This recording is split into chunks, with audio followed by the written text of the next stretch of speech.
By the year 2050, we're going to have double the number of people on the face of the planet as what we had in the year 2000. Being at the cutting edge of science is something we have to do to continually make improvements to add more and more bushels per acre.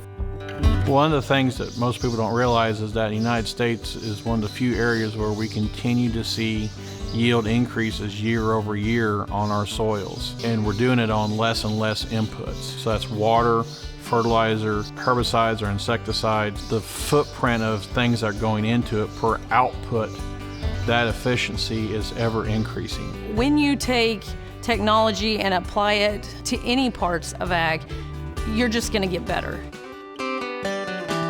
There's a lot of genetics and statistics and biology and physiology that goes into raising and improving crops. Today's soybean breeder, they're using some heavy computing power in making that genetic selection.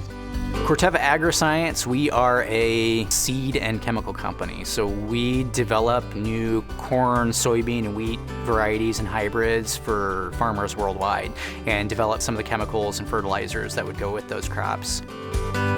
Pioneer has a rich history of being a seed company in the United States. We've bred corn for almost 100 years now. GMOs have been a part of American agriculture for 25, almost 30 years now. The evolution of the soybean seed, it's nothing new.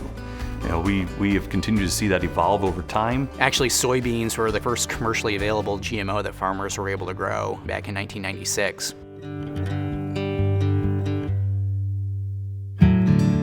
Everybody thinks that a soybean is a soybean is a soybean. The example I go to is when you go to the grocery store and you buy apples, right? There's not just one type of apple. You can buy a Fuji, or you can buy a Honeycrisp, or you can buy a Gala. And so some breeder had to breed all those different varieties of apples. A lot of that same thought process goes into crop improvement. It's not science fiction. It is science reality. Think of your DNA as basically a book that is the instruction manual for what makes you, you. Scientists today can understand, we can read the individual sentences out of that book and know that this sentence is the one that decides what your eye color is. This other sentence decides what your hair color is going to be. And once we know where those sentences are, we can move those sentences to different books. When I decide I'm going to develop a new variety of soybean, I've got some existing soybean varieties I like, and I'll cross them together. We go out and basically plant test fields. And then my job as the breeder is to look at those varieties and see how they work for the farmer, how they're ultimately going to yield, how quickly do they mature, are there any diseases that may get. Farmers may care about how tall their varieties are, or how well do they stand up and things like that.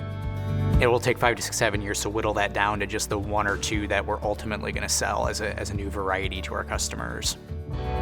Here in the United States, the main way we would consume our vegetable oil is through the soybeans that farmers grow. Regular soybean oil, there's some things we have to do to it to make it stable, and as part of that, we get trans fats out of it. High oleic does not need that change to make it shelf stable. The high oleic soybean brings a desirable set of traits as we look forward to the future and consuming healthier products. Before GMOs, farmers had to spray a lot of chemicals on their fields. We were able to bring in a gene that was able to give the soybeans protection to a new herbicide, and that herbicide was a lot safer for the environment, and the farmers had to use a lot less of it. The desire is to bring a continued healthier and reliable soybean seed to the industry. It is very important for more people to consider agriculture, and not just from the people doing the basic farming, but scientists. When I talked to a farmer at the end of the harvest season and they said, yeah, this variety, it was the bin buster, and I had a really good year. And if I was the one who developed that variety, it makes me feel really satisfied as a breeder that I had a direct effect on their ability to feed and clothe their own family.